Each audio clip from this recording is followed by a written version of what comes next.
প্রতিবেশী দেশ ভারতের সঙ্গে বাংলাদেশের অন্যতম বৃহৎ রাজনৈতিক দল বিএনপির সম্পর্ক নিয়ে রাজনীতিতে নানা রকম প্রচারণা রয়েছে। এ নিয়ে কিছু ভুল বোঝাবুঝিও আছে। তবে ভারতের সঙ্গে বিএনপির সম্পর্কের সেই টানাপোড়েন নিরসন হতে চলেছে। গত ৫ আগস্ট শেখ হাসিনার পতনের পর অন্তর্বর্তী সরকার দায়িত্ব নেওয়ায় এ বিষয়ে নতুনভাবে চিন্তা করছে ভারত। একই সঙ্গে বিএনপিও ইতিবাচক। অন্যান্য দেশের মতো ভারতের সঙ্গেও সম্পর্ক উন্নয়নে সমানভাবে আগ্রহী তারা।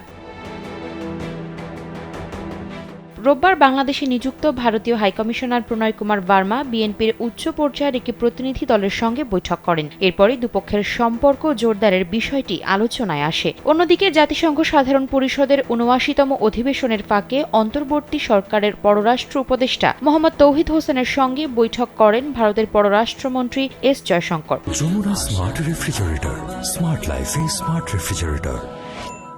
ঢাকা ও দিল্লির পারস্পরিক স্বার্থ সংশ্লিষ্ট বিভিন্ন বিষয়ে কথা বলেন তারা।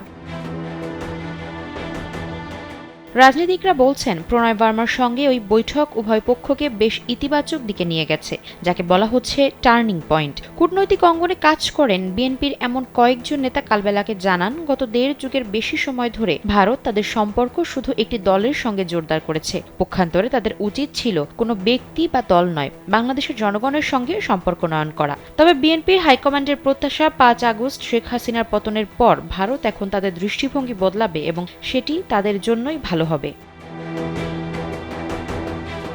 মূলত ২০০৬ সালে ক্ষমতা ছাড়ার পর বিএনপিকে এক ধরনের নেতিবাচক দৃষ্টিতে দেখা শুরু করে ভারত। বিশেষ করে ১০ ট্রাক অস্ত্র চালানের পেছনে বিএনপি সরকারের হাত ছিল, এটা নিয়ে ভারত সন্দেহ করে। কিন্তু বিএনপি মনে করে সবকিছুই তাদের বিরুদ্ধে উদ্দেশ্য প্রণোদিত অপপ্রচার।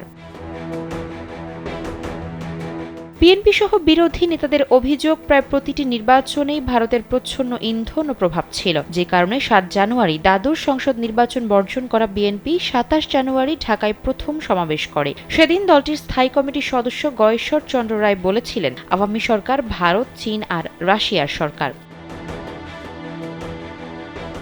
বিএনপির চেয়ারপারসন ফরেন অ্যাডভাইজারি কমিটি ও স্থায়ী কমিটির সদস্য আমির খসরু মাহমুদ চৌধুরী বৃহস্পতিবার কালবেলাকে জানান, ভারতের সঙ্গে বিএনপির সম্পর্কের অবনতির কোনো কারণ নেই। প্রতিবেশী সবার সঙ্গে ভালো সম্পর্ক রাখতে হবে।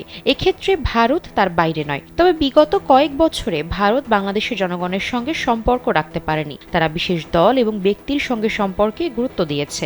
এখন নিশ্চয়ই তারা তাদের সেই ভুল বুঝতে পারবে এবং সেখান থেকে বেরিয়ে আসবে। আফসারা নাজ, কালবেলা।